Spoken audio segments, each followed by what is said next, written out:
exposición, don Óscar Ricardo Acuña Paulete.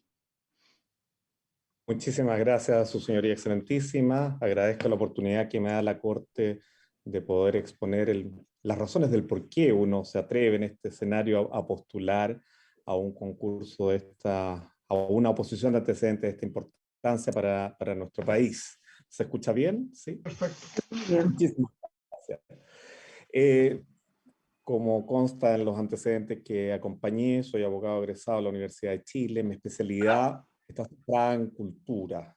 Mi especialidad es legislación cultural, patrimonial y derecho de autor, que han sido las áreas en las cuales yo me he desarrollado, que es un área, por cierto, que en el ámbito constitucional ha sido fruto de múltiples cuestiones que se suscitan, tanto a nivel de las salas de la Corte Suprema, como también incluso en el ámbito del Tribunal Constitucional, porque estamos en presencia de una ley, que es la 17.288, amparada por la ley 19.300 de bases generales del medio ambiente, que está en un contexto constitucional diverso. Y por lo mismo genera tensiones entre lo que es el derecho de propiedad por una parte, o el ejercicio de la actividad económica y la protección de nuestro patrimonio. En ese ámbito, mi experiencia profesional en el área partió a través de ser jefe del Departamento Jurídico de la Dirección de Bibliotecas, Archivos y Museos desde el año 96 al 2006. Tuve 4 jefaturas de directoras muy potentes cada una. La primera fue doña Marta Cruzcoque, la segunda doña Clara Butnik-Sinay, con la cual se hicieron cambios relevantísimos en materia de bibliotecas, archivos, museos, con los cuales incluso tuvimos un gran vínculo con el archivo judicial y con los archivos que existen en los tribunales. Luego con Nivia Palma y finalmente con Magdalena Krebs. Y posteriormente, entre el 2006 y el 2011, fui secretario ejecutivo del Consejo Monumento y fiscal de Cercotec. Desarrollo labores de académico universitario en múltiples casas de estudio, principalmente a nivel de posgrado, en la Universidad de Chile, en diplomados, en la Universidad de los Andes, en un diplomado de Derecho Inmobiliario y Patrimonio Cultural, y en la Universidad Central, en un magíster de Derecho Inmobiliario. En ese ámbito me ha correspondido hacer publicaciones de mi especialidad sobre derecho de autor y bibliotecas en Colombia, derecho de autor y bibliotecas en Chile, y derecho de autor, derecho inmobiliario actualizado en un libro que dirigió la investigación el colega don Juan Eduardo Figueroa Valdés, que fue un aporte que hicimos hace unos pocos años atrás, como en revistas indexadas también, principalmente la de la Universidad de Magallanes. Docencia de pregrado solamente en la Universidad de Valparaíso, en la Escuela de Arquitectura. Creo es importante destacar dentro de lo que a mí me impulsó a participar en este concurso, diría yo, que son, primero, el manejo de situaciones complejas, que me ha tocado a lo largo de la vida profesional, tanto en el Consejo de Monumentos como posteriormente como rector de la Universidad SEC. La capacidad de tener habilidades blandas, que es un tema importantísimo, trabajar en armonía y trabajar con interés es clave. Y finalmente la capacidad de ser realizador de proyectos. En este sentido, me surge el mismo hecho que el Palacio de los Tribunales es un monumento nacional que está inserto en una zona típica que es la del ex Congreso Nacional, y en ese ámbito nos correspondió desarrollar proyectos incluso con la Corte Suprema, con el recientemente fallecido ministro Urbano Marín Vallejo. Me correspondió tener un rol en lo que fue el inicio del estacionamiento subterráneo que está instalado en los tribunales. Luego el espacio M, el edificio del Mercurio, que sufrió múltiples proyectos, y el edificio Luis Cousiño en Valparaíso. Ahora, en el contexto que nos encontramos hoy día, de un debate sobre la nueva Constitución y de, por supuesto, la elaboración de la misma, a mí me surge que es el patrimonio, tanto natural como cultural, es un elemento central de los derechos que van a surgir en este debate. ¿Por qué? Porque es un derecho social que cada vez hay más actores involucrados. Si nos vamos a los orígenes de esta protección en el año 1925, era un trabajo más bien de élite, de una suerte de iluminados, que, dentro de los cuales podríamos catalogar a mucha gente, pero hoy día es un trabajo en que está un tema de interés de las comunidades en general. Por lo tanto, los actores que han participado en esto son cada vez más diversos y es un derecho que se va a buscar que sea un derecho social. Y ese es el aporte significativo que a mi juicio se puede hacer a un órgano de la importancia del Tribunal Constitucional en el tema de la sensibilidad frente a los puntos de cultura, patrimonio y también derecho de autor. La propiedad intelectual, bien sabemos, es un activo invaluable, así como ocurre con la propiedad industrial, y que incluso democratiza lo que son los accesos que a veces están desbalanceados en otro tipo de recursos. Los recursos físicos que tienen los países pueden ser proporcionales a sus capacidades territoriales o industriales. Sin embargo, los recursos intelectuales no tienen un área específica y bien hemos visto que en casos chilenos, como el profesor Valenzuela, ha desarrollado una labor muy exitosa en materia de patentes en temas de medicina, concretamente de vacunas. De tal suerte que esto responde a una nueva tendencia internacional en un escenario global de cambio donde estos derechos sociales en que se encuentra la cultura, el patrimonio, la propiedad intelectual, son prioritarios ya, pero sin duda van a ser aún más reforzados. También me impulsó a participar en esta oposición de antecedentes una circunstancia que puede ser absolutamente secundaria, pero que uno dice, hoy nadie quiere ser candidato a nada. El mismo diario El Mercurio hoy día la situación que se da con los senadores, en que no hay candidatos disponibles a postular por una serie de circunstancias más bien de carácter político. Creo que es un acto de responsabilidad en que uno debe asumir no solo ser espectador de lo que sucede a su alrededor sin hacer nada, sino que debe ser también actor y asumir la responsabilidad personal y social que hemos perdido. Porque muchas veces le endosamos al resto los problemas, criticamos mucho y hacemos poco. Y en realidad falta posicionarse de una manera más empática en el lugar de por qué las cosas suceden de esa manera. Y si uno no hace nada para que esto cambie, vamos a estar irremediablemente involucrados en un destino en el cual solamente vamos a ser espectadores de las cosas que suceden. Y esto, sin duda, que tiene que ver incluso con la realidad que vivimos hoy día.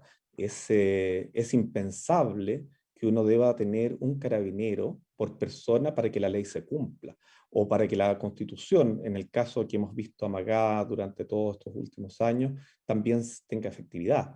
Y esto tiene que ver con un cambio que hemos sufrido, una crisis valórica que ha vivido nuestra sociedad, en la cual nosotros hemos perdido ese afecto por la comunidad. Me recordaba, y lo quería señalar a pesar de no tener relación, y voy a concluir con la relación de los tribunales con el Tribunal Constitucional, cuando uno era joven e iba a la escuela de Derecho y tomaba una micro y pagaba su boleto y se subía por atrás, todas las personas le ayudaban a que ese dinero llegara al conductor y el vuelto se lo devolvían. ¿Sería imaginable una circunstancia así hoy en día? Por cierto que no. La responsabilidad personal y social ha ido decayendo y nosotros necesitamos recuperar el valor de nuestras instituciones. Hoy día las instituciones públicas, los poderes públicos, las instituciones morales, las instituciones gremiales han perdido ese valor y nada sorprende. En el caso, por ejemplo, de cuando uno era estudiante en la década del 80 en la Escuela de Derecho, ¿cuánta importancia tenía el discurso que emitía anualmente en la inauguración del año judicial o al jurarse los abogados? El presidente de la Corte Suprema marcaba pauta. Las declaraciones que emitía la conferencia episcopal o finalmente las opiniones que emitía el gran maestro de la logia masónica. Y eso se ha ido perdiendo y es necesario que recuperemos eso. Adicionalmente, en lo que pregunta el correo electrónico que gentilmente nos dirigiera a la Corte para plantear nuestros puntos, es sin duda claro y, que existen órbitas de competencia diferenciadas entre los tribunales de justicia, la Corte Suprema y el Tribunal Constitucional. Pero esas órbitas hemos visto cómo han provocado algunas conjuntos de intersecciones que a veces han devenido en situaciones de disputa, si se quiere, que yo creo que es necesario subsanar en aras de una fluidez en el vínculo. No es de fácil solución, y probablemente esas soluciones van a ir apareciendo precisamente en el debate constitucional que vamos a enfrentar a poco andar, porque estamos en presencia de competencias que se topan. La potestad jurisdiccional, por una parte, con la potestad constitucional que tiene el Tribunal Constitucional. La vieja doctrina del check and balances existente en los Estados Unidos de Norteamérica, sin duda que es un ilustrativo, pero nosotros tenemos también acá una realidad en que no hay una legislación clara que delimite los puntos de acción de cada uno. Y eso es lo que lleva a esos roces. ¿Quién controla a quién? ¿Quién controla al Tribunal Constitucional? O como lo decía yo en algún minuto, me gusta escribir al diario, ¿quién controla al Contralor? Lo vimos hace un tiempo atrás a raíz de la situación que se dio con la subcontralora, en que la situación la tuvo que dirimir la Corte Suprema. En ese sentido, esta materia que se ha discutido en la academia respecto de tener algún tipo de recurso de amparo o protección de carácter que enfrente las resoluciones judiciales, es una materia que requiere análisis, debate y trabajo colaborativo de las entidades, no conflictivo. Y sin duda que hoy día, en que nos encontramos con un tribunal constitucional que carece de facultad de imperio, esos son elementos que nosotros tenemos que tener en cuenta al momento de buscar esa solución. Y pienso sin duda que en lo que uno puede contribuir a este debate es en aportar puentes de enlace y caminos de entendimiento más que de enfrentamiento. Muchísimas gracias, su señoría excelentísima. Gracias a usted, señora Acuña.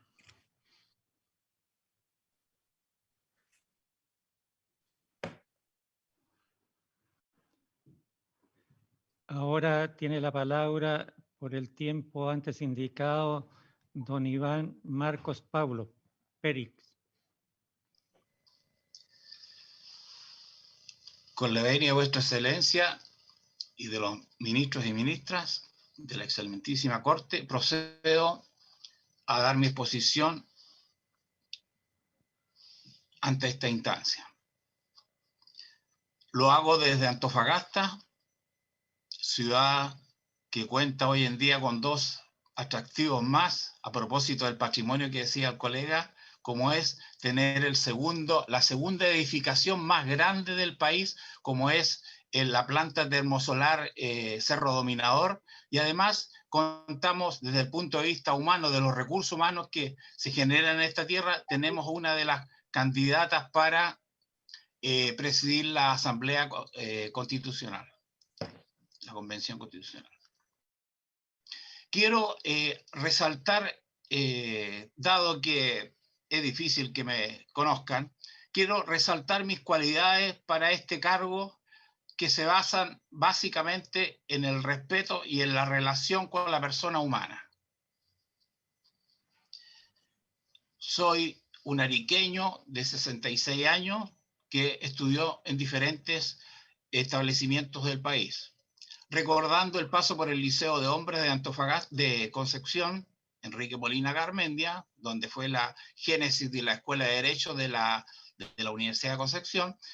En esa escuela, en ese liceo, reconocí el valor estuve entre el año 70 y 73, época álgida para nuestro país,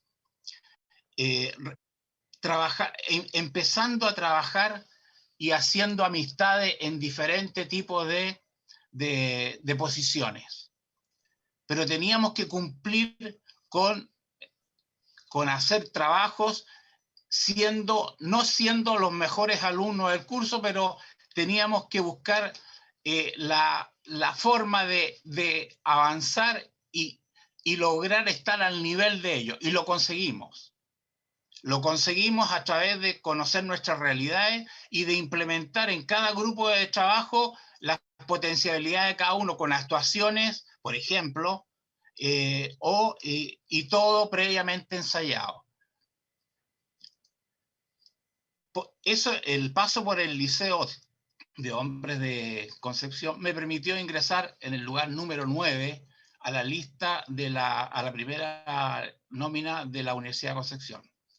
Universidad de Concepción, año 74, que a los 2 o 3 años hizo cambiar todos los planes de estudio porque en Santiago decían que el nivel del estudiante no era los mejores. Y fue. Universidad que se caracteriza por el nivel de sus académicos, entre ellos Daniel Peñailillo, Ramón Domínguez y tantos otros, Adolfo Veloso, que no vale la pena citar porque realmente cada uno en su estilo ayudó a la formación de cada uno. De esa universidad, lo más valioso que tengo es que internalicé fue el respeto por la persona humana y además un sentido de solidaridad, pero especialmente un rol inquisidor en la sala de clases. O sea, no era infrecuente que ante una duda hiciera consulta, a pesar de que a veces, debo decirlo, reconocía la respuesta. Por ejemplo, es impensable que me hablen del Brexit sin saber qué significa.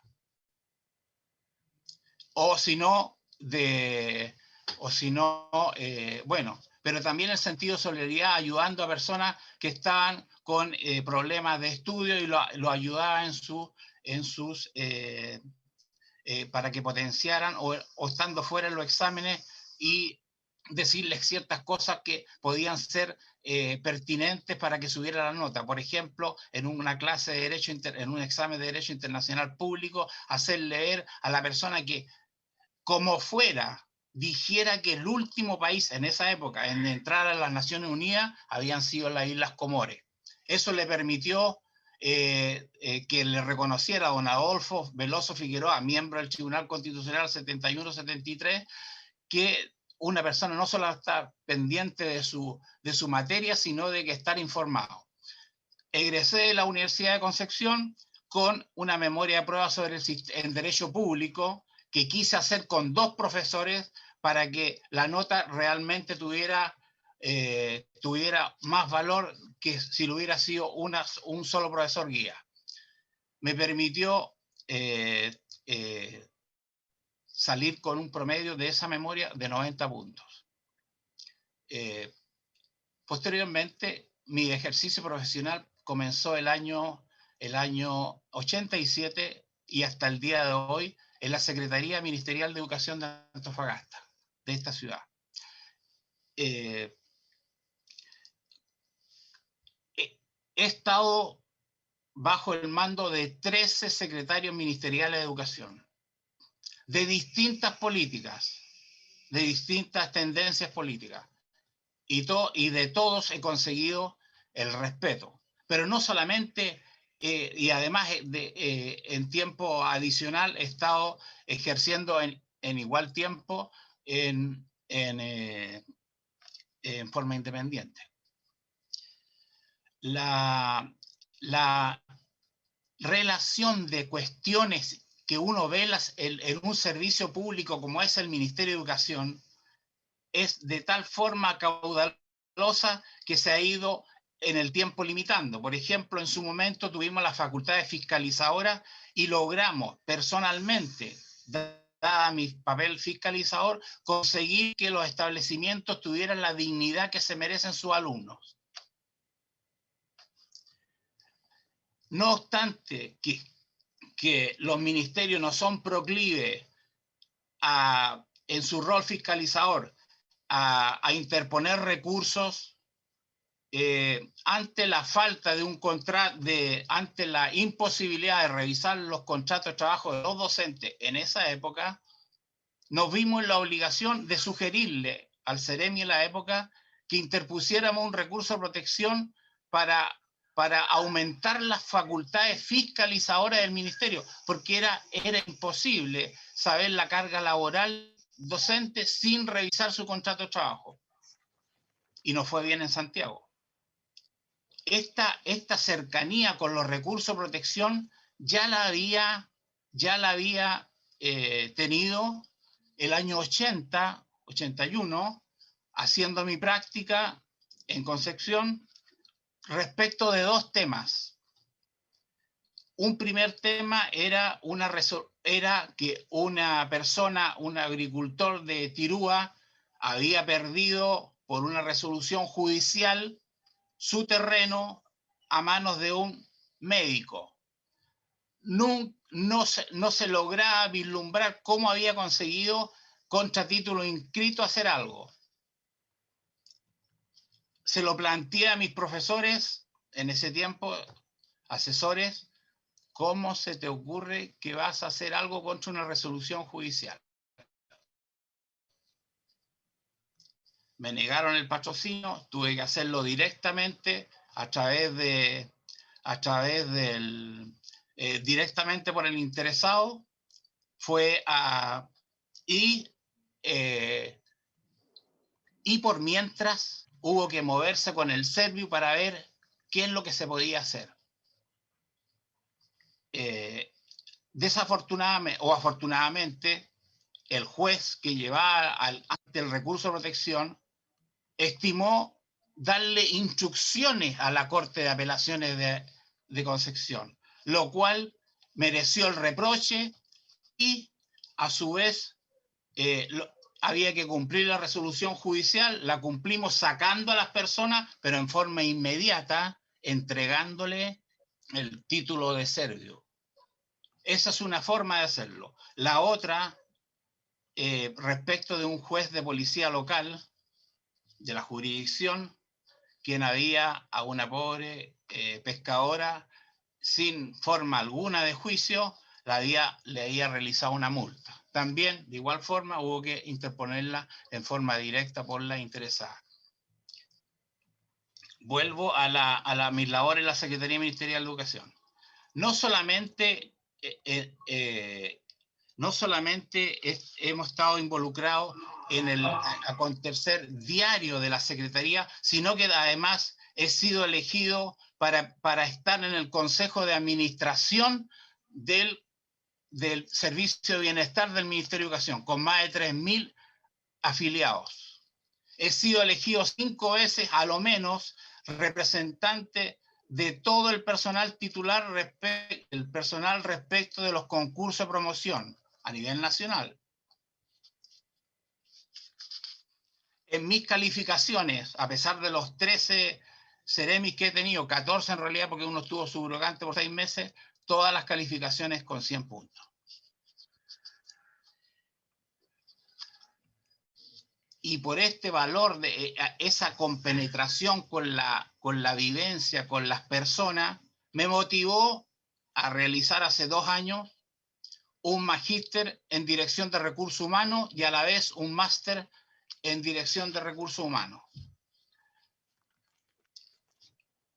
Como abogado independiente he tenido muy buenos resultados en casaciones de fondo que han sido acogidas en definitiva por la Corte Suprema en 3 ocasiones y además un recurso de queja por una mala interpretación de una normativa en materia de policía local que fue resuelta por la excelentísima Corte Suprema.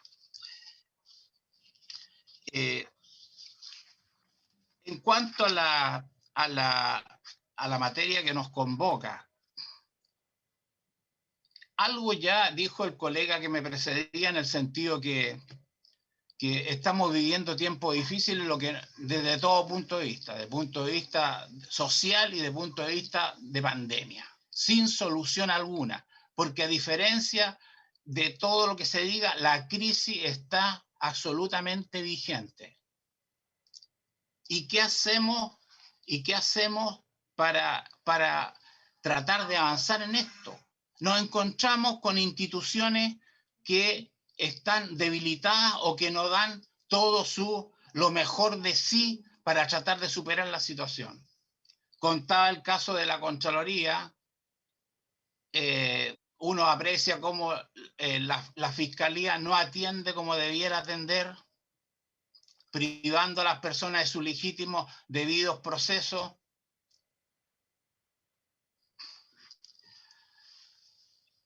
Falta esa conciencia porque lo que yo haga va a beneficiar a mi par. Y eso, lamentablemente, no se ve en fórmula de solución. Además, se me olvidó decir que fui dirigente gremial más de 10 años. O sea, el manejo de personas lo tengo entre mis activos. ¿Qué pasa entre el Poder Judicial, la consulta y el Tribunal Constitucional? El Tribunal Constitucional, sin duda alguna, está pasando por momentos difíciles y no se aprecia una solución en sus integrantes de querer mejorarlo. Hace poco y durante este proceso salió a relucir además una situación de conflicto de interés. Con lo cual, cuando uno quiere prestigiar una institución, además se encuentra con estos elementos que poco contribuyen a ello. El Tribunal Constitucional está creado por una idea de Hans Kelsen, año 1920, es el guardián de la Constitución. Pero no se queda en eso, porque la doctrina además habla de que el respeto a la Constitución debe ser propia de una redundancia. O sea, el respeto no solamente tiene que tenerlo el Tribunal Constitucional interpretando la normativa relacionada con la Constitución y actualizándola, sino que todo órgano que ejerza jurisdicción debería velar por ello. Incluso algunos autores plantean que hasta los ministerios de justicia, la ONG en general, puedan hacerlo. Y en esta prevalencia del Tribunal Constitucional, creado en Chile a partir del año 1970, presidencia de don Eduardo Frei Montalva, creado para resolver las contiendas de competencia, ha tenido y debe tener porque está en el cuestionamiento público, pero es porque no se conoce bien lo que hace. Ayuda poco en eso sus integrantes, la forma de designación de algunos. Por eso es absolutamente engrandecedor la forma en que la excelentísima Corte Suprema resuelve llenar su vacante a través de un concurso público y exponiendo la razón. Por lo tanto, vuestra excelencia, quiero decir que tengo el perfil para ingresar al Tribunal Constitucional aportando la vivencia de 33 años de actuación en el servicio público, siendo el valor fundamental el respeto a la persona humana, y por ello quiero decir que en lo principal entre los tribunales, entre la Corte Suprema y el Tribunal Constitucional, es que debe haber un sentido de complementariedad, que busquen tender puentes antes que se maricen los llamados, como lo llamaba un autor español, los choques de trenes. Antes está excedido en su tiempo. Señor presidente, vuestra excelencia, eso sería todo. Muchas gracias, don Iván.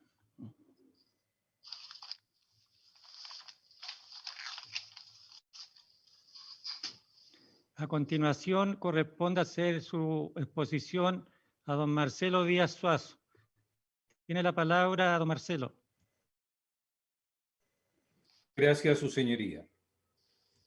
Con la venia del excelentísimo tribunal, doy inicio a mi exposición en expediente administrativo 370-2021 sobre concurso para ministro del Tribunal Constitucional. Para dar debido cumplimiento a ello, en el tiempo otorgado, comenzaré por presentar brevemente mis antecedentes personales al Tribunal Pleno, para así poder concluir con mi visión del rol que corresponde al Tribunal Constitucional y su relación con el Poder Judicial. En lo que respecta a mis antecedentes personales, debo señalar que, al igual que Martín Rivas, el colega personaje de la novela homónima, vengo a Santiago desde Copiapó. Es en la región de Atacama donde he desarrollado mi carrera profesional en los últimos 20 años. Sin embargo, mis orígenes están en otra región. Estudié Derecho en Valparaíso, mi ciudad natal, licenciándome en Ciencias Jurídicas en la Escuela de Derecho de la Universidad de Valparaíso, donde algunos de mis maestros fueron Agustín Esquella y Manuel de Rivacoa. Volvería a esa escuela de Derecho años más tarde como académico, luego de cursar una maestría en Ciencia Política, esta vez en el Instituto de Ciencia Política de la Pontificia Universidad Católica de Chile, y ganar el concurso público de rigor. Fue precisamente la academia lo que me trajo a Copiapó. Durante 20 años, desde 1999, fui profesor de Derecho Tributario en la Escuela de Derecho de la Universidad de Atacama, llegando a ser decano de la Facultad de Ciencias Jurídicas y Sociales de esa casa de estudios superiores. Y en el intertanto también, presidente del Colegio de Abogados de Atacama y abogado integrante de la Ilustrísima Corte de Apelaciones de Copiapó. Soy autor de algunos artículos de interés jurídico publicados tanto en Chile como en el extranjero, y también me he desempeñado como paracreditador de carreras de derecho, incluso en el extranjero. En la actualidad he orientado mi labor profesional al arbitraje y desde 2018 formo parte de la nómina de árbitros de la región de Atacama. Ahora bien, en lo que refiere a mi enfoque sobre el Tribunal Constitucional y su relación con el Poder Judicial, permítaseme una breve introducción para esbozar la doctrina que comparto sobre el particular. De acuerdo a definiciones generalmente aceptadas, el Estado es una sociedad política y jurídicamente organizada, siendo la Constitución la norma fundamental que sienta las bases de esa organización. La Constitución es un texto político al organizar el Estado y distribuir el poder, a la vez que un texto jurídico, la norma base que sirve de antecedente para la creación de todas las otras normas que emanarán de los distintos órganos del Estado. Donde, para que el sistema funcione, debe haber armonía entre la norma base, la Constitución, y las normas creadas a partir de esta. A mi juicio, solo así se logra la estabilidad que favorece la existencia de un Estado de Derecho, la estabilidad constitucional. No obstante, lo anterior no significa inamovilidad normativa, porque el campo de acción de las normas que no forman parte de la Constitución es enorme, y su creación por los órganos del Estado es constante y permanente. Y porque la propia Constitución puede ser también modificada. Hoy, precisamente, nos encontramos en pleno desarrollo de un proceso de estas características. Así las cosas, la estabilidad constitucional a la que nos referimos enfrenta límites, en tanto guarda relación con un periodo determinado, el de vigencia de la Constitución que nos rige, y con un contenido específico, el actual articulado de la Constitución que nos rige. Cerrada la introducción, y dado que, lamentablemente, y como lo conversábamos hace unos días con el profesor Agustín Esquella, constituyente electo, existe una tendencia humana natural a salirse de las reglas, el conservar la estabilidad constitucional se ha transformado en un imperativo. Y es aquí donde el Tribunal Constitucional cumple un rol primordial, porque a través de sus resoluciones debe buscar la armonía entre la norma base, la Constitución, y las normas creadas a partir de esta por los distintos poderes del Estado. Al controlar la compatibilidad entre la Constitución y las otras normativas, el Tribunal Constitucional se erige como una institución garante de la estabilidad constitucional que favorece la existencia del Estado de Derecho. Esa fue la idea detrás de los autores nacionales que impulsaron la creación del Tribunal Constitucional chileno hace más de 50 años. Planteamiento conteste con el derecho comparado en la materia. Idea que, a mi juicio, no ha perdido su vigencia. Señalado lo anterior, debo agregar que, a mi juicio también, el Tribunal Constitucional, aunque suene obvio, es un tribunal, es decir, un órgano del Estado encargado de administrar justicia, y no una tercera cámara legislativa o un legislador negativo, como alguna vez sostuvo Kelsen, porque elimina las leyes que no son compatibles con la Constitución. Al buscar la estabilidad constitucional con sus resoluciones, el Tribunal Constitucional debe cumplir también con la obligación de dar a cada uno lo suyo, porque la justicia se aplica según lo que consagren las leyes, y la Constitución es la ley fundamental. Sin embargo, no puedo soslayar que, aun cuando el Tribunal Constitucional debe fallar conforme a derecho, al resolver sobre la base de la Constitución, que es también un texto político, y al arbitrar conflictos entre los más altos poderes públicos, sus sentencias pueden producir, naturalmente, consecuencias políticas. Si bien esto último no es privativo del Tribunal Constitucional, cualquier tribunal con sus fallos puede producir consecuencias sociales, económicas y políticas. Lo cierto es que, por la particularidad de la competencia del Tribunal Constitucional, las posibilidades de tales consecuencias aumentan considerablemente. Por ello, como clave de su accionar, sostengo que a la autonomía e independencia declarada expresamente por su ley orgánica constitucional, el Tribunal Constitucional debe agregar la virtud de la prudencia. Nunca debe perder de vista los efectos que para la sociedad en su conjunto sus fallos puedan representar. Donde, por ejemplo, una interpretación que considere las nuevas realidades sociales puede ser de más ayuda a la estabilidad constitucional que una estricta exégesis normativa.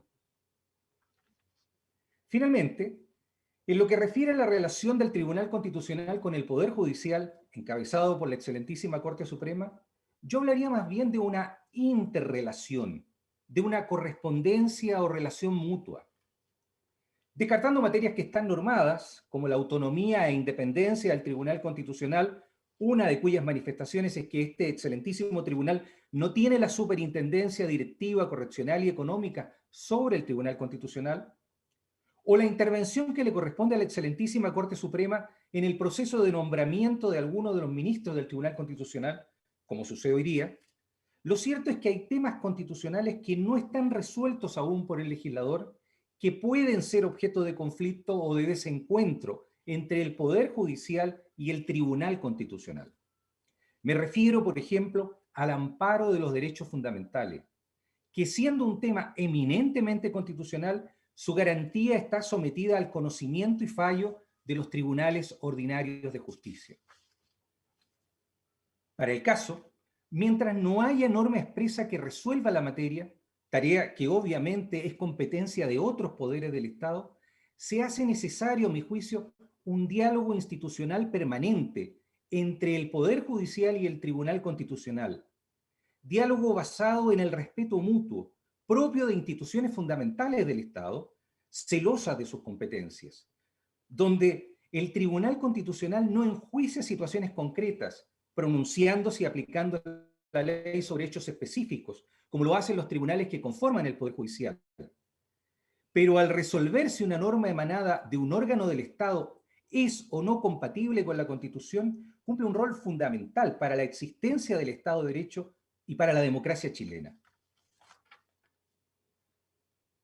Señoras ministros, señores ministros, este diálogo es real, efectivo, constante y permanente y se está produciendo hoy día. Los jueces hablan a través de sus sentencias. Permítaseme un ejemplo para demostrar mi acerto. Los tribunales superiores de justicia en las últimas semanas han tenido una gran cantidad de trabajo, incluso en horas extras, trabajando fines de semana, para resolver amparos constitucionales a propósito de la inmigración ilegal. Detrás de la solución que están dando con su sentencia los tribunales ordinarios de justicia está el debido proceso amparado en la Constitución. Por su parte, el Tribunal Constitucional, en consonancia de ideas con la Corte Suprema, que además estaba manifestada en oficios que la Corte Suprema en su momento entregó al Poder Legislativo, en sentencia de abril pasado, a propósito de la constitucionalidad de la Ley de Migración y Extranjería, declaró la inconstitucionalidad de la norma a propósito del reclamo, al establecer, cuando ella establecía que este reclamo se veía en única instancia y en cuenta por las Cortes de Apelaciones. Y el fundamento para declarar esa inconstitucionalidad, y de ahí la consonancia de ideas con el Poder Judicial, es el debido proceso amparado por nuestra Constitución, porque al final y al cabo, como dice el artículo 1 de la Constitución, todos nacemos libres e iguales en dignidad y derechos, incluso quienes han ingresado ilegalmente al país. Eso ayuda a una más y mejor democracia. Esa es la labor de los tribunales que nos enaltece. A esa es la labor a la que yo me pretendo sumar. Ese es mi compromiso, ese es el que someto a vuestras voluntades, sus señorías ilustrísimas. Muchas gracias. Gracias a usted, don Marcelo.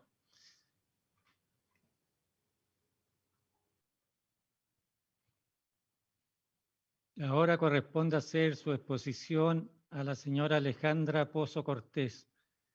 Tiene la palabra, señora Alejandra. Muy buenas tardes, respetadas ministras. Muy buenas tardes, respetados ministros. Quiero comentarles que he llegado hasta acá desde muy abajo, que tengo orígenes muy humildes y que provengo de la región de Antofagasta. Por lo tanto, para mí este momento es muy importante para poder hablarle al Pleno sobre las intenciones que tengo. He tenido una vida y una experiencia laboral muy enriquecedora, no solamente para mí, sino también para los equipos y las comunidades con las que he trabajado y también para el Poder Judicial, según la historia que les voy a relatar. Mis estudios de Derecho los realicé en la Universidad Pública de Antofagasta, donde aprendí a valorar los criterios de los Tribunales Superiores de Justicia de la mano de mis docentes que fueron reconocidos ministros de la Corte de Apelaciones de Antofagasta. Paralelamente a mis estudios de Derecho, también ingresé al taller de teatro de la Universidad de Antofagasta, donde con el rigor del teatro aprendí la disciplina, aprendí a respetar los roles asignados por un director y aprendí el valor del trabajo en equipo. Desde allí comenzó una vinculación hasta el día de hoy con la cultura. Al llegar al tercer año de Derecho, comencé a trabajar en infancia vulnerable, no solamente a través de la representación en procesos, sino también con talleres de teatro para niños en situación de pobreza. Pero además, tuve mi primer acercamiento a temáticas de género, porque comencé a trabajar en proyectos de reinserción social para mujeres condenadas por la ley 20.000, que cumplían sus condenas en las cárceles de Antofagasta, Tocopilla y Calama, teniendo así mi primer acercamiento a la realidad carcelaria. Para realizar mi práctica, tuve que trasladarme a la ciudad de Calama, donde conocí las inequidades, barreras y brechas y todas las vulneraciones que se viven en esa ciudad. Paralelamente a la práctica, tuve la oportunidad de poder trabajar en la empresa estatal Codelco, donde me dediqué a la gestión de conflictos laborales, conociendo las tensiones que se producen entre el mundo sindical y el mundo empresarial, pero también las brechas que afectan a subcontratistas, contratistas y trabajadores respecto de las grandes empresas estatales, y bueno, y también privadas. Paralelamente a eso, también comencé allí la docencia universitaria en gestión de conflictos y en derecho laboral, con la finalidad de que en el mundo privado, en el mundo empresarial, existía un enfoque hacia las personas. Desarrollé con mucho esfuerzo familiar y económico un magíster en la Universidad Adolfo Ibáñez en Derecho de los Negocios, que obtuve con mención de honor. Antes había obtenido el diplomado en gestión medioambiental y también un curso de propiedad intelectual en la OMPI. El año 2010, por razones personales, regresé a Antofagasta, donde continué la docencia universitaria, ahora dictando cátedras en asignaturas vinculadas al derecho económico y gestión de conflictos. Continué con la asesoría a las empresas, pero además asumí mi primer cargo directivo como directora de carrera de Derecho. Y allí comencé un importante vínculo con la Corte de Apelaciones de Antofagasta, integrando ministros, ministras, jueces y juezas en el cuerpo docente, con quienes desarrollamos innovadoras metodologías pedagógicas. Por ejemplo, inauguramos la primera sala de simulación de juicio oral que hubo en Antofagasta. Pero además abrimos las puertas a la comunidad y empezamos a dictar charlas de formación ciudadana para diversas organizaciones sociales, mayoritariamente dirigidas por mujeres. Me dediqué con esmero, no solamente a mi trabajo particular con asesorías a empresas, sino que vocacionalmente a educar a la gente en temáticas de derechos humanos. El conocimiento de la realidad de Antofagasta, mi profesionalismo y las buenas relaciones laborales hicieron que el año 2014 fuera designada Seremi de Justicia, de modo independiente, sin ninguna afiliación política. Y desde allí desarrollé un trabajo que hasta el día de hoy se recuerda por el liderazgo en el ejercicio, en la coordinación intersectorial, pero también en importantes logros que son de interés del Poder Judicial. Logré concretar la creación del Tribunal Mixto para Mejillones. Se crearon las notarías para San Pedro, Mejillones, Sierra Gorda, llegando entonces facilitando el acceso a la justicia a personas de lugares distantes. Además, generé la mesa de gestión de conflictos con dirigentes de los gremios, de los servicios dependientes y relacionados del Ministerio de Justicia. Y de esa forma, no hubo paros ni movilizaciones durante el tiempo que serví, permitiendo que el Poder Judicial pudiese funcionar sin ningún tipo de entorpecimiento. Generamos también los diálogos ciudadanos. Junto al Poder Judicial nos trasladamos hasta lugares distantes, llegando a tener diálogos de justicia, incluso con pueblos originarios en lugares de mucha altura, pero cumpliendo una misión importante en la labor educativa, donde explicábamos la función de las instituciones, los derechos y cómo se puede acceder a estas instituciones. Al salir del cargo de Seremi fui reconocida por la prensa local por esta gestión y también obtuve reconocimiento por parte de los gremios de los servicios dependientes y relacionados.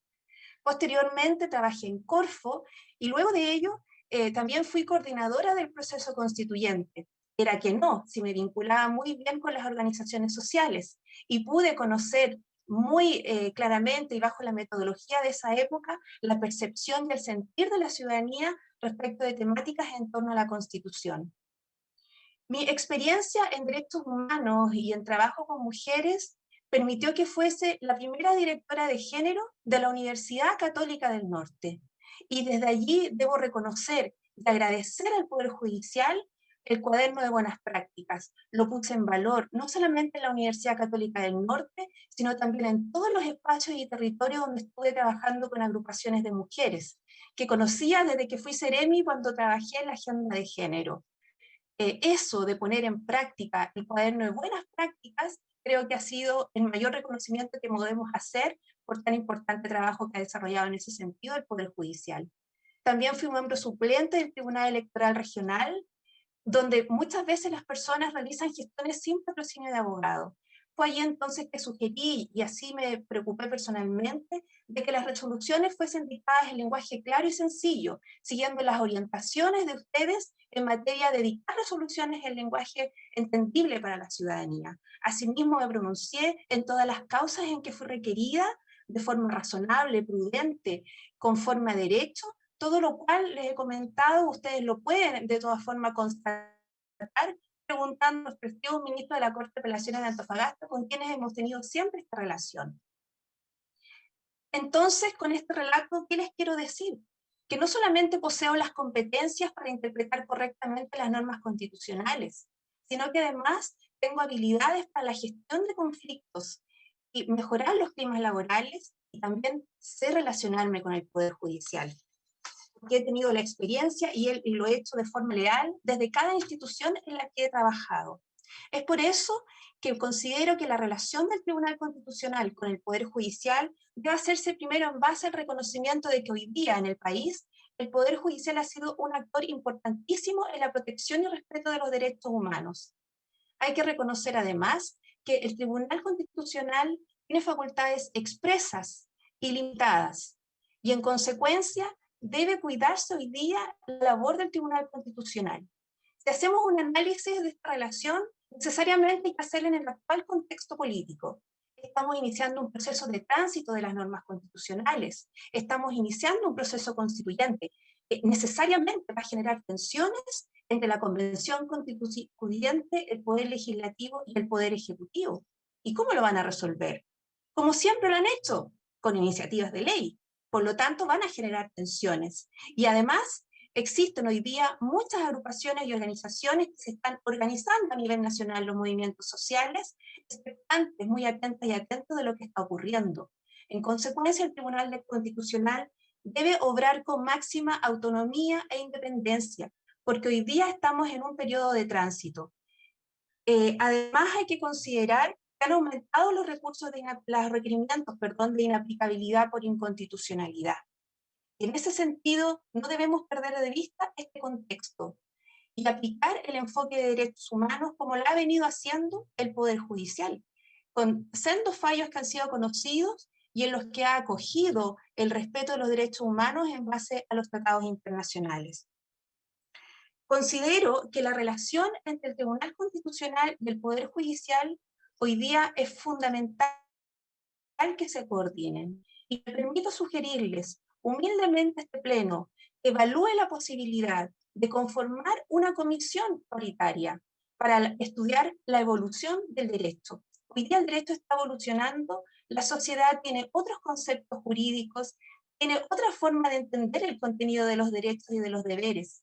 Y sería posible tal vez que a través del análisis de las actas de la Convención Constituyente podamos reconocer y conocer qué es lo que entiende la ciudadanía por valores, principios, derechos, deberes e instituciones, y dejar registro de aquello para que a futuro se pueda interpretar adecuadamente la futura Constitución y así aplicarla correctamente al caso concreto.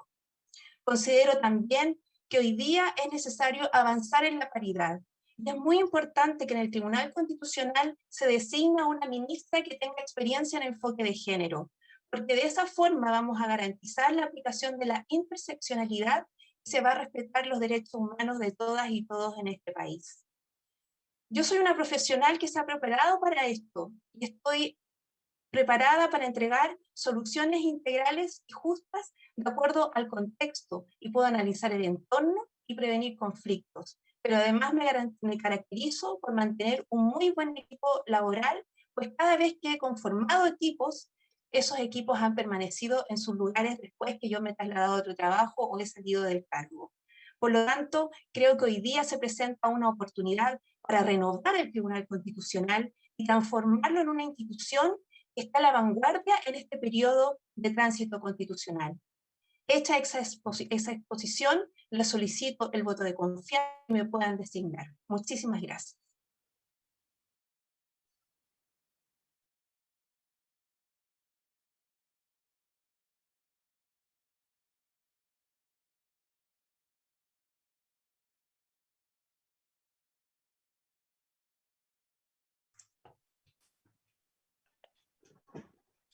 Está en silencio, presidente. Sí.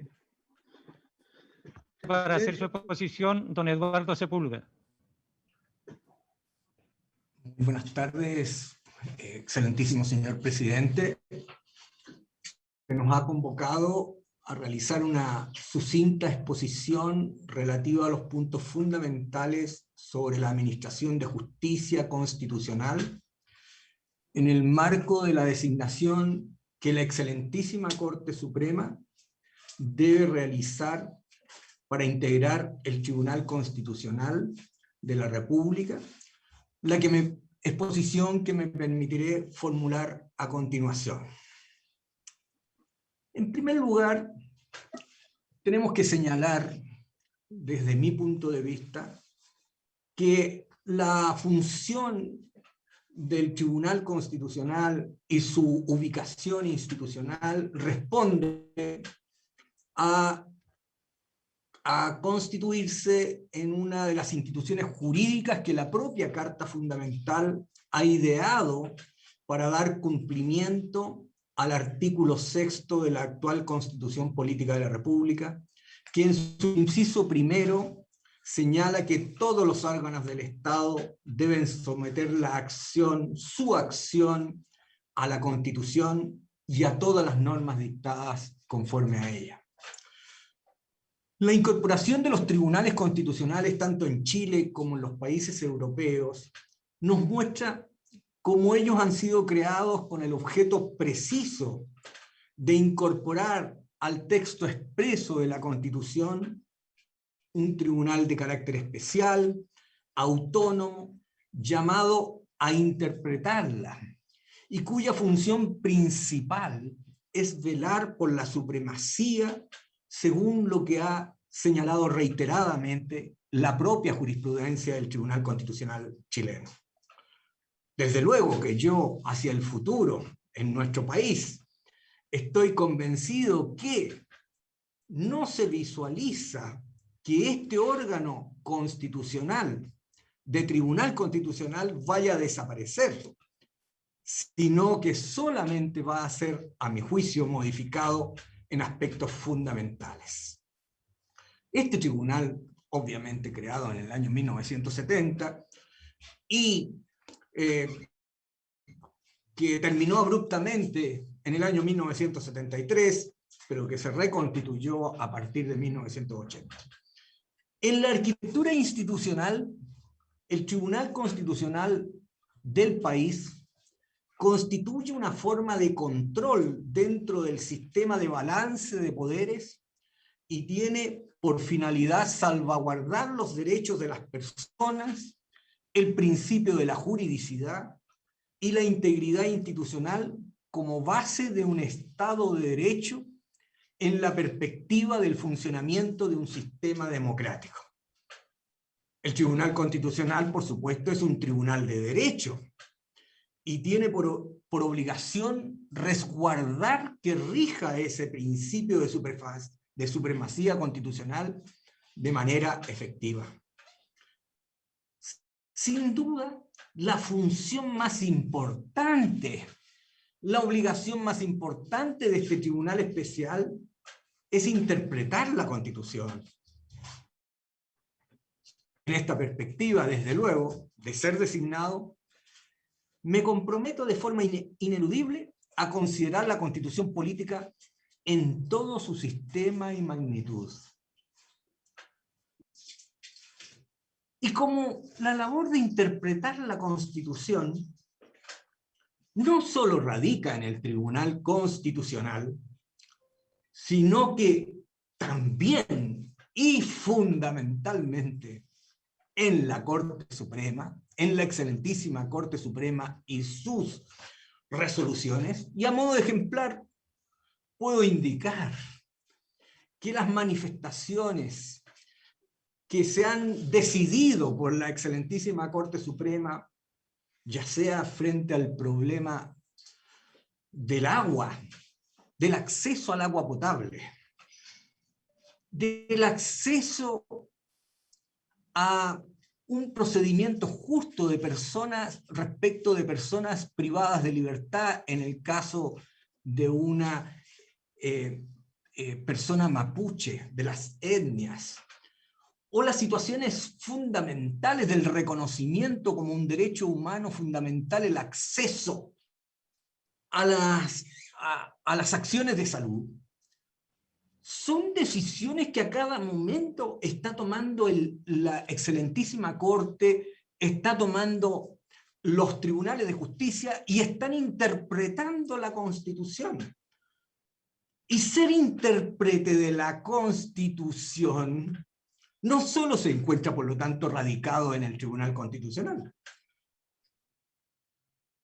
Yo me pregunto en ocasiones, la excelentísima Corte Suprema, por ejemplo, ha dicho de que el hurto de energía eléctrica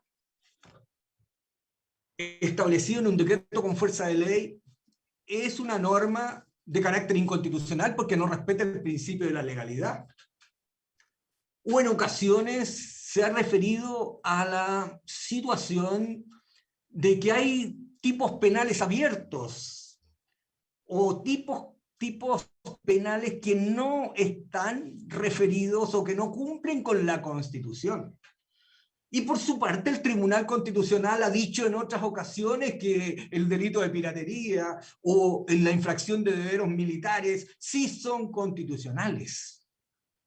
Y entonces esto de interpretar la Constitución, que es una norma, un aspecto característico o fundamental para que la Constitución tenga vida, se desarrolle y represente en los conflictos que son de conocimiento de los tribunales de justicia o para la aplicación de la ley, desde luego deberá tener una visión mucho más en una perspectiva muy vinculada a las realidades que se viven.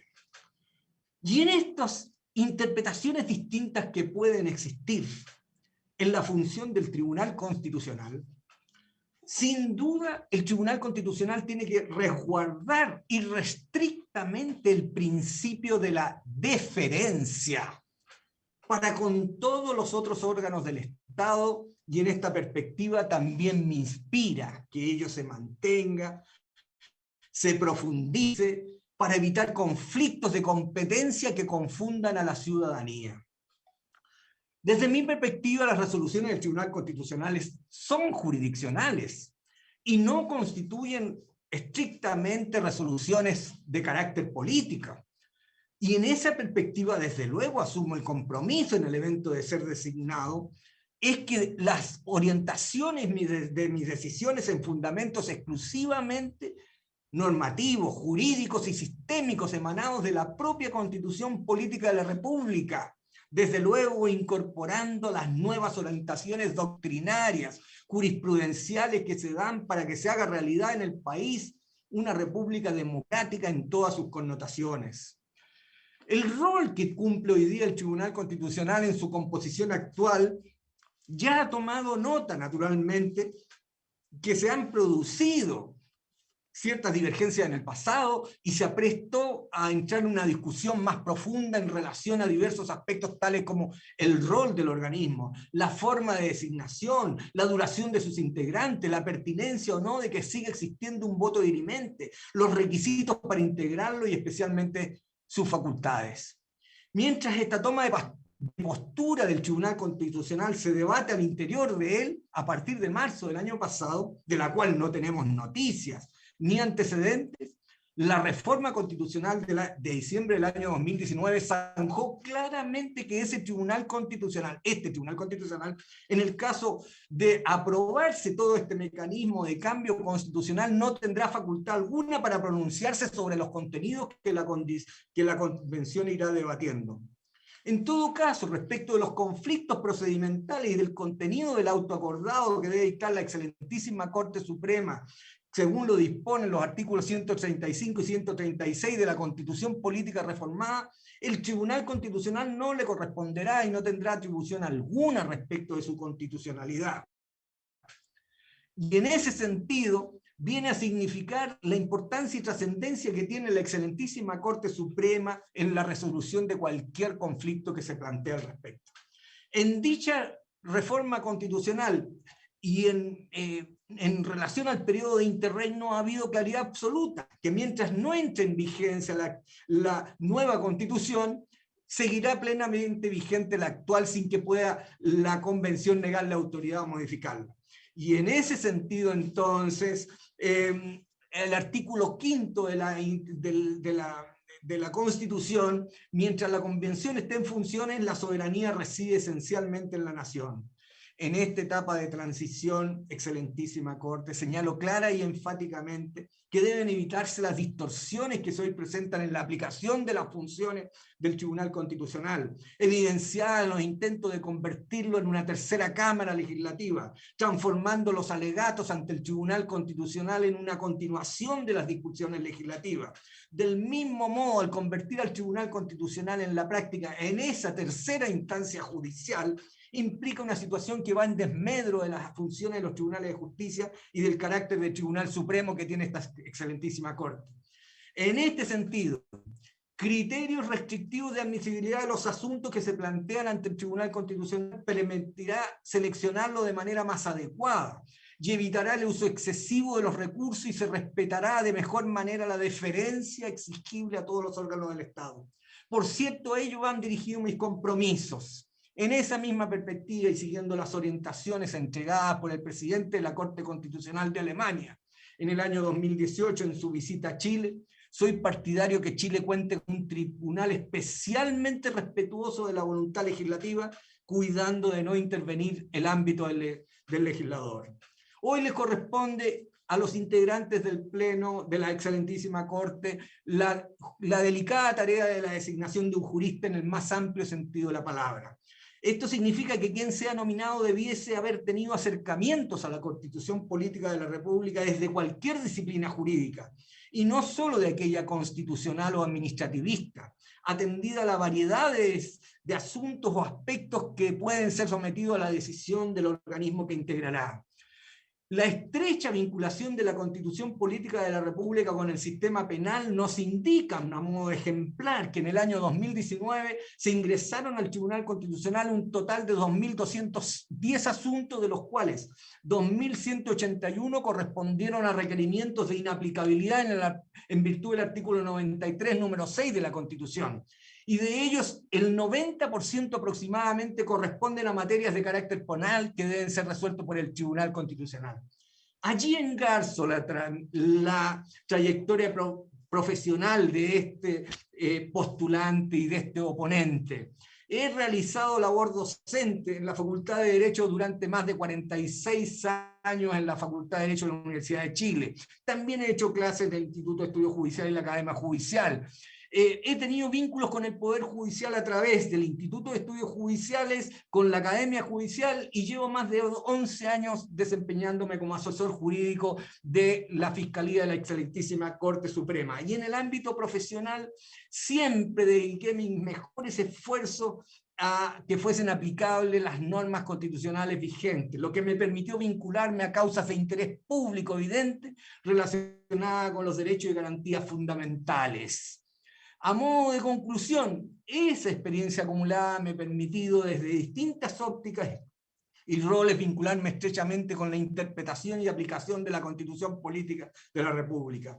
Por lo expuesto, quiero reiterar mi compromiso de aportar con toda mi vocación, espíritu, serenidad y esfuerzo personal a cumplir con las vitales e históricas funciones que al Tribunal Constitucional de este periodo le corresponde asumir, especialmente en cuanto al cumplimiento de los ejes orientadores reseñados precedentemente, y que reitero, adoptar las decisiones basándome estrictamente en las reglas y valores contenidos en la Constitución Política de la República dentro de un Estado democrático de derecho, interpretar la Constitución Política de la República en función de hacer aplicables los derechos y garantías que ella misma ha considerado en su carácter pluralista y democrático, impulsar y proteger el principio de la deferencia que debe inspirar la funcionalidad entre los distintos órganos, entre los distintos tribunales y órganos del país y con el resto de los órganos del Estado, basado en la protección de la democracia y el Estado de Derecho. Finalizo señalando que en la voluntad de cada uno de ustedes, excelentísimos señores ministros y ministras, se encuentra mi posibilidad de concretizar dichos compromisos en el Tribunal Constitucional. Agradecido de vuestra atención, señores ministros y ministras de la Corte Suprema. Muchas gracias. Gracias a usted, señor Sepúlveda.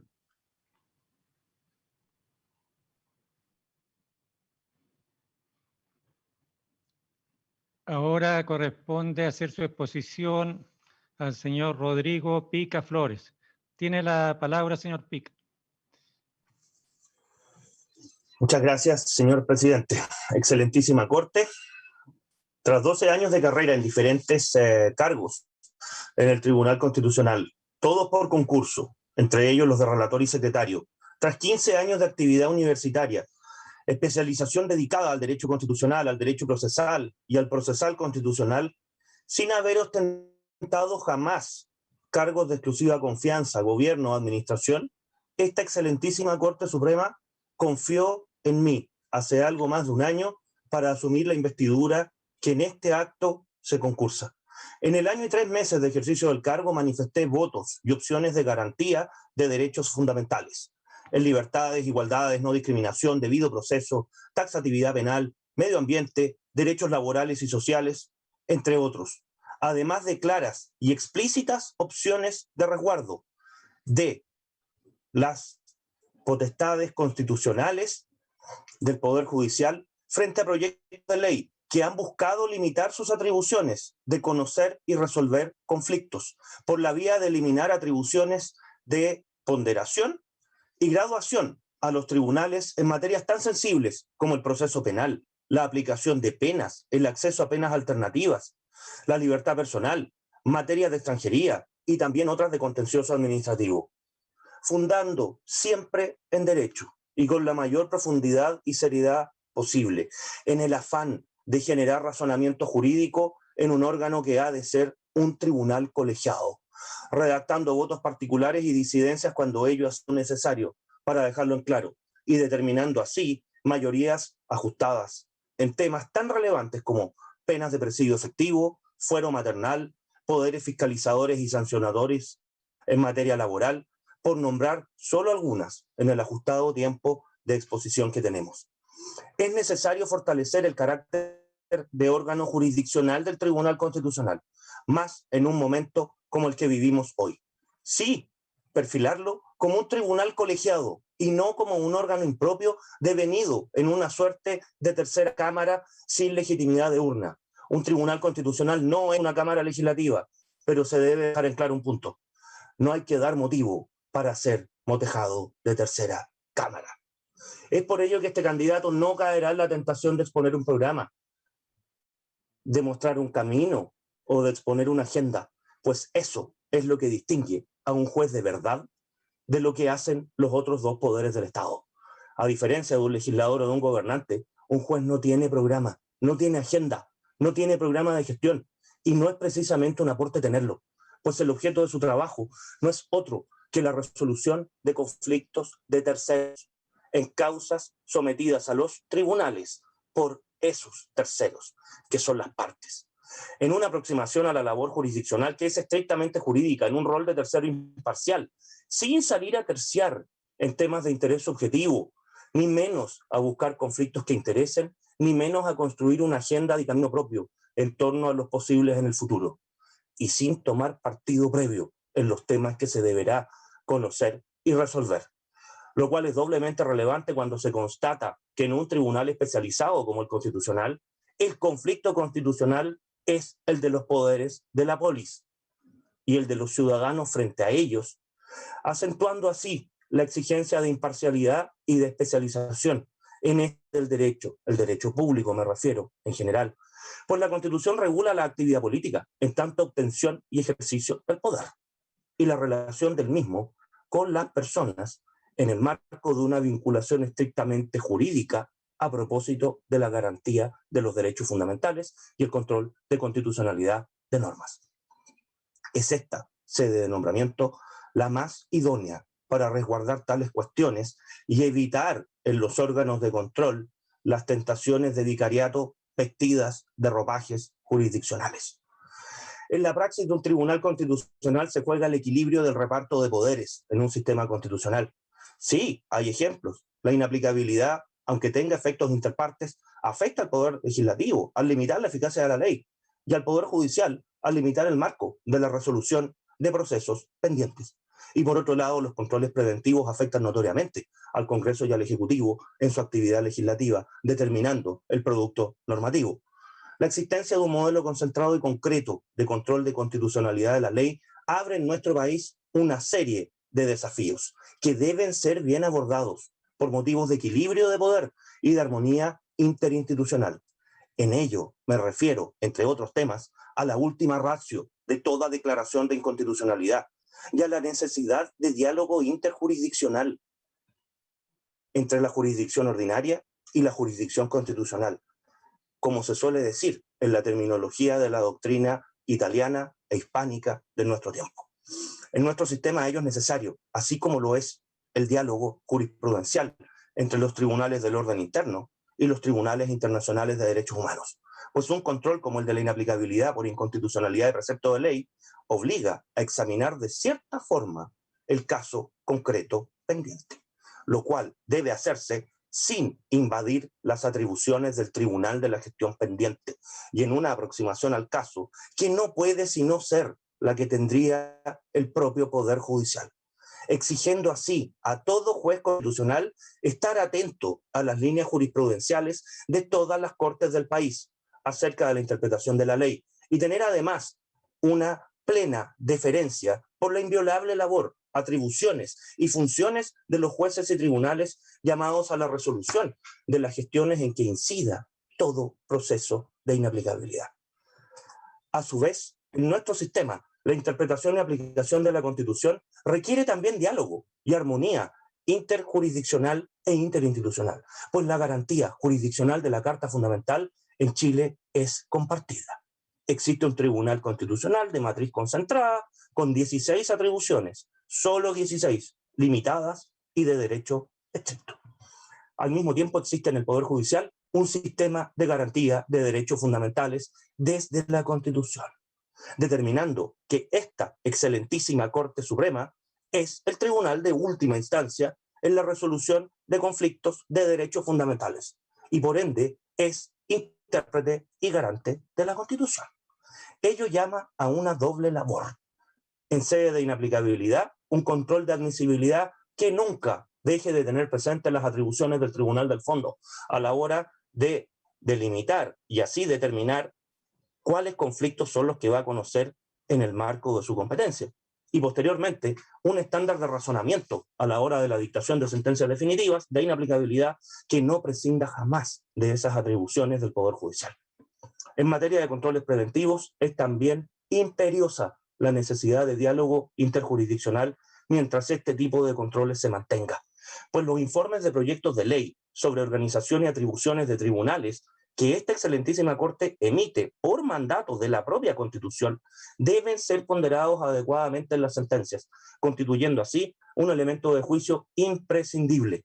Es por todo lo expuesto que para un cargo de este tipo concluyo que no se requiere solamente ser especialista en derecho público y saber además derecho en general en sus diversas áreas, sino que se requiere especialmente una plena comprensión de la labor judicial y un profundo conocimiento del derecho procesal, tanto orgánico como funcional, caracteres que con motivación y orgullo este postulante puede ofrecer en este concurso, desde su experiencia laboral, jurisdiccional y desde la experiencia en la cátedra universitaria, en la academia judicial y en la investigación y el posgrado. El fortalecimiento del carácter jurisdiccional del Tribunal Constitucional, la prescindencia, la imparcialidad, la última ratio de la declaración de inconstitucionalidad, el diálogo interjurisdiccional, la deferencia a la labor del Poder Judicial y la alta versación en la fundamentación de las sentencias serán los factores que determinarán que todo Tribunal Constitucional y sus jueces nunca saldrán de su posición de vida, que nunca se extralimitarán y que efectivamente antes de la Constitución en un Estado de derecho con poderes limitados y no un guardián de agendas ocultas ni de intereses ajenos, ni menos un factor de desequilibrio de poderes, ahí donde debiese existir un tribunal para resguardar lo que son sus límites. Lo señalado es aún más importante en medio del proceso constituyente que vivimos en nuestro país, pues la garantía de la paz social, la vigencia del derecho, el equilibrio y la continuidad institucional hoy es también más necesaria que nunca. Siendo esencial entender que una garantía de ello es el apego estricto a derecho y que también lo es la comprensión del carácter cerrado y del carácter limitado de las atribuciones que todo tribunal constitucional tiene, pues como lo señalara el insigne jurista Jerzy Wroblewski hace ya décadas, la justicia constitucional es una jurisdicción de verificación de límites en el ejercicio del poder y no una sustitución de los órganos representativos de la ciudadanía por vía de dictación de sentencias. La función jurisdiccional, por definición, dejará insatisfechos a lo menos al 50% de sus usuarios que no verán satisfecha su pretensión. Ese es otro punto que aleja la labor jurisdiccional de las de tipo gubernativo o legislativo. Diferencia que exige temple, resiliencia y sensatez adicional a la que todo abogado debe tener.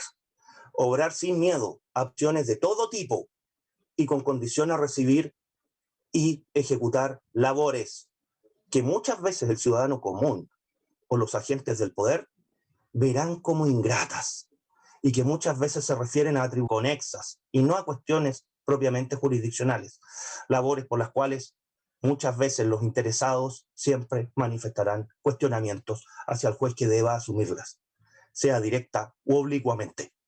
En materia de justicia constitucional, todo ello cobra especial relevancia, pues las partes suelen ser los agentes del poder, los mismísimos colegisladores, el jefe de Estado, las cámaras, los poderes políticos del Estado, por lo que las muestras de inocencia y correcta fundamentación de las sentencias son aún más importantes de lo que ya son en la jurisdicción.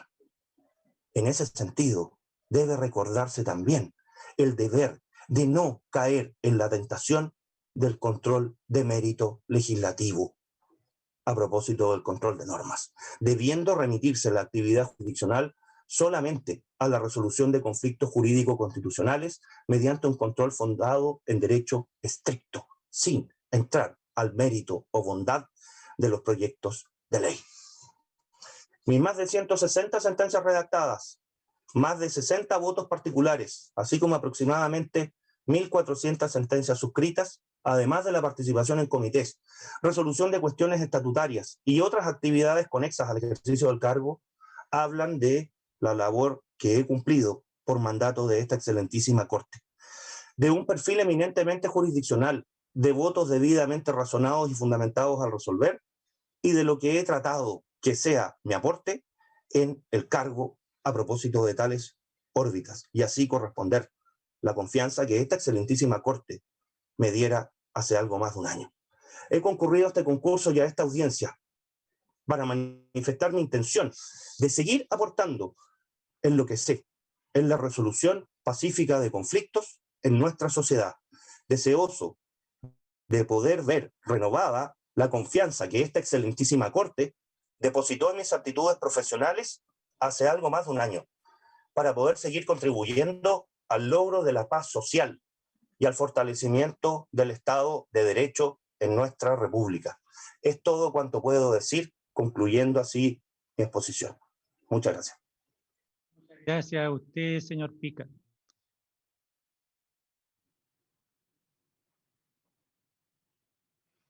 Como el oponente, don Carlos López Díaz, se excusó de hacer su exposición, le corresponde el turno a la señora Sandra Ponce de León.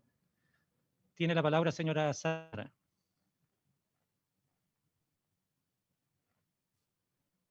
Muchas gracias, señor presidente, y con la venia de su señoría excelentísima, presento oposición a este concurso público, exponiendo en el tiempo autorizado las razones que me motivan a postular al cargo de ministra del Tribunal Constitucional en la vacante que ha dejado el exministro don Rodrigo Pica Flores.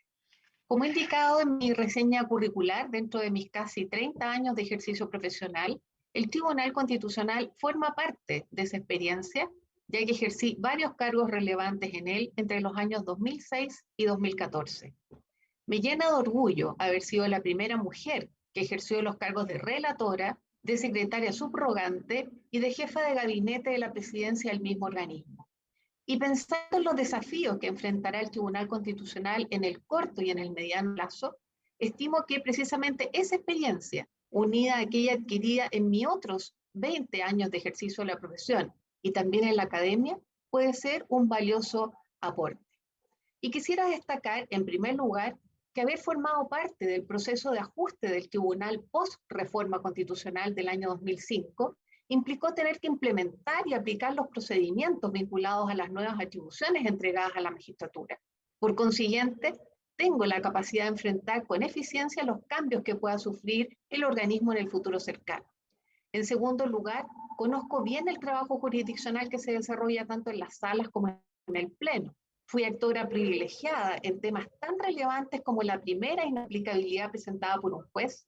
Interviene en la mayoría de los procesos de inconstitucionalidad de preceptos legales que han sido tramitados por el Tribunal Constitucional, como en una diversidad de controles preventivos de proyectos de ley y en varios procesos vinculados a inhabilidades de autoridades públicas, sin mencionar la gran cantidad de inaplicabilidades por inconstitucionalidad que ya eran elevadas a casi 80% del trabajo del tribunal en esa época.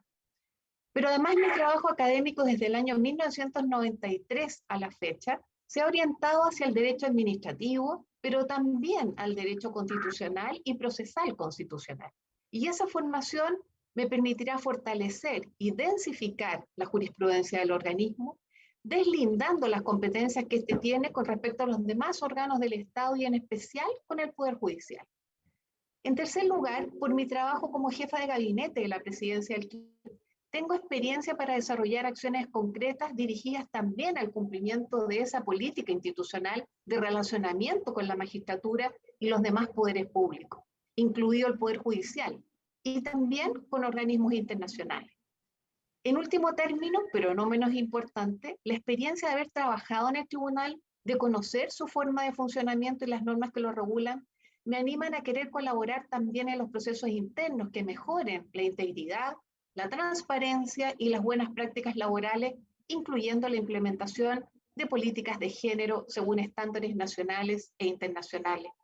Y en este último aspecto quiero hacer presente que desde el año 2011 a la fecha, soy una de las 5 académicas que impulsamos el seminario anual de profesoras de Derecho Público y que tiene por misión ser un canal de difusión de la labor de investigación que realizan las docentes universitarias de todo nuestro país. Hago presente también que uno de mis desafíos como jefa jurídica en varios organismos públicos y como profesora universitaria y también de la Academia Judicial de Chile ha sido generar interés, ya sean autoridades, colegas y en particular de mis alumnos y alumnas, respecto del complejo sistema de relaciones jurídicas que se presenta entre los órganos que ejercen el poder y aquellos que controlan su ejercicio, siempre dentro del esquema del Estado de Derecho orientado a resguardar y promover la dignidad de las personas. Esa temática, junto al derecho procesal constitucional, han sido tópicos que además han guiado mi actividad profesional y también la investigación académica, la que se encuentra plasmada en varios libros y artículos que he escrito y publicado a la fecha. Con todo, presento mi oposición a este concurso público con la íntima convicción de que soy una profesional competente, que puede aportar y volcar de inmediato toda la experiencia y conocimiento adquiridos dentro y fuera de la magistratura constitucional en beneficio de su buen funcionamiento y del cumplimiento de los nobles objetivos que debiesen primar para su mantenimiento dentro de nuestro Estado de Derecho. Presento esta postulación asimismo valorando poder hacerlo en un proceso competitivo que brinda garantías de seriedad, objetividad y transparencia a la designación del juez o jueza constitucional, que como cualquier magistrado de la República, además de poseer suficiente aptitud profesional, debe ser capaz de acreditar un alto nivel de independencia e imparcialidad que le permita, en lo posible, mantenerse blindado respecto de los intereses particulares de algún grupo político, económico o social. Y con toda convicción afirmo ante este excelentísimo tribunal que cumplo con todas esas condiciones. Confío asimismo en que esta excelentísima Corte valorará positivamente la incorporación de un mayor número de mujeres en el ejercicio de la función de jurisdicción constitucional. Y en este aspecto solo quisiera recordar que de los actuales 10 jueces constitucionales, solo 2 son mujeres y que una de ellas cesará en el cargo a inicios del próximo año. Por otra parte, no me cabe duda que la fórmula del concurso es la que mejor se ajusta al principio de igualdad de oportunidades que la Constitución reconoce y que se encuentra en plena sintonía con la forma de actuación que la ciudadanía exige hoy a los órganos y autoridades públicas. Lo anterior toma especial relevancia en el actual contexto o escenario crítico que enfrenta nuestro país en los ámbitos moral, social y político, y en el cual es y será de vital relevancia la forma en que actúan las instituciones estatales y entre ellas el Poder Judicial y el Tribunal Constitucional. En este último aspecto, entiendo que al Poder Judicial le compete aplicar las normas y principios que integran el ordenamiento jurídico para dar solución concreta y con efecto cosa juzgada a los conflictos que se le presentan por los interesados. Al Tribunal Constitucional, por su parte, le corresponde algo diverso, aplicar el principio de supremacía constitucional, entre otros objetivos, en resguardo al sistema de república democrática que nos rige. La manera en que se ejerzan o cumplan las funciones, deberes a las que se ha hecho alusión, reviste mayor trascendencia para el buen funcionamiento de nuestro Estado de Derecho y por ende para beneficio de las personas que formamos parte del mismo. Así, para quienes integren los referidos organismos públicos resulta obligatorio actuar y comprometerse con plena lealtad hacia el derecho, ejerciendo solo las competencias que el mismo ordenamiento jurídico les asigna. Y en la medida que se produzcan hechos que tensionen las relaciones entre ellos, corresponderá a los integrantes o bien al poder público competente establecer o acordar las fórmulas jurídicas adecuadas para resolverla, sin olvidar la importancia que reviste en estas ocasiones hacer uso del diálogo franco y respetuoso. La historia muestra que en épocas turbulentas como las actuales, los tribunales del Poder Judicial, y específicamente las altas cortes, afianzan su rol de garantes del mantenimiento del orden social a través de sus sentencias, pero siempre que éstas se encuentren motivadas en la recta aplicación del derecho. De esa manera, los jueces se constituyen en uno de los principales y más valorados engranajes de que se vale el Estado para servir a los individuos. Y hago hincapié en que en el ejercicio de su función de juzgar, el juez no le está vedado aplicar la Constitución. Lo que no puede hacer hoy un juez ordinario o especial en Chile es declarar la inconstitucionalidad de una norma legal, ya que esa atribución se ha entregado, aunque muy limitadamente, al Tribunal Constitucional. Comparto entonces la idea según la cual el rol que le corresponde al Poder Judicial no se opone al encomendado del Tribunal Constitucional creado en nuestro país mediante reforma constitucional, como se ha dicho aquí, del año 70, sino que ambos se complementan. Ello estando consciente de que parte de la doctrina Publicista ha estimado que a través de la acción de inaplicabilidad por inconstitucionalidad prevista en la Carta Fundamental, el Tribunal Constitucional podría intervenir en la actuación de los jueces del fondo, en tanto tendría que interpretar la ley para decidir si ésta vulnera la Constitución de aplicarse al caso concreto en el que incide el requerimiento. A mi juicio, la clave está en entender que la ley y la Constitución son dos normas jurídicas distintas, que tienen sus propios y específicos ámbitos de aplicación. Así, por ejemplo, la Corte Suprema, en su rol de tribunal de casación, debe velar por la correcta aplicación de la ley por los tribunales inferiores, y al Tribunal Constitucional le compete pronunciarse a requerimiento de parte interesada o del mismo juez del fondo, la ley aplicable al proceso judicial genera o no un efecto contrario a la Constitución.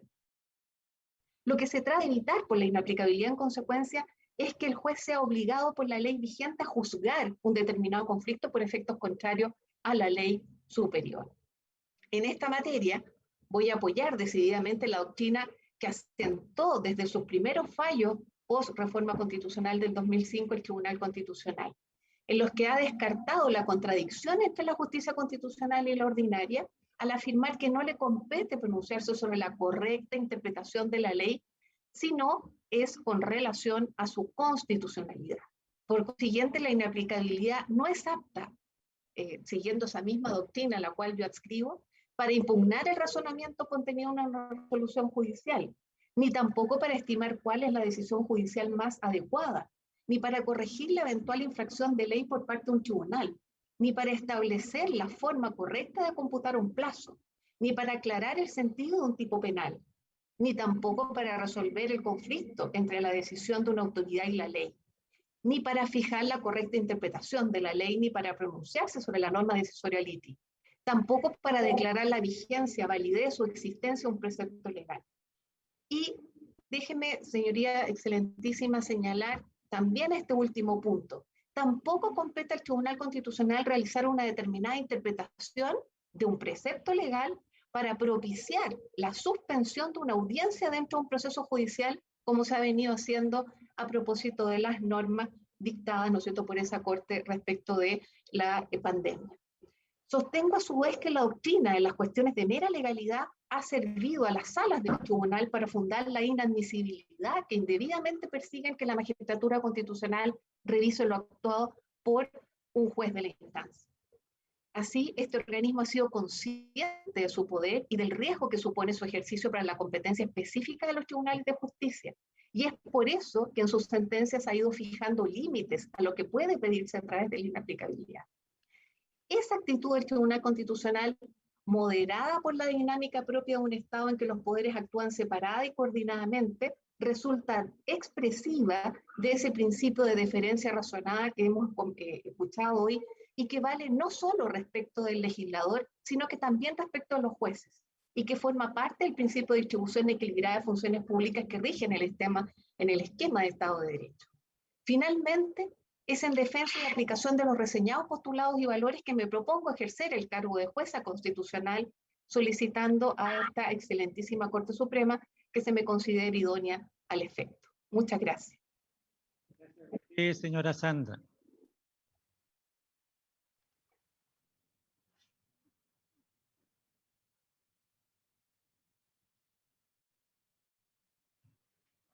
señoras oponentes, señores oponentes,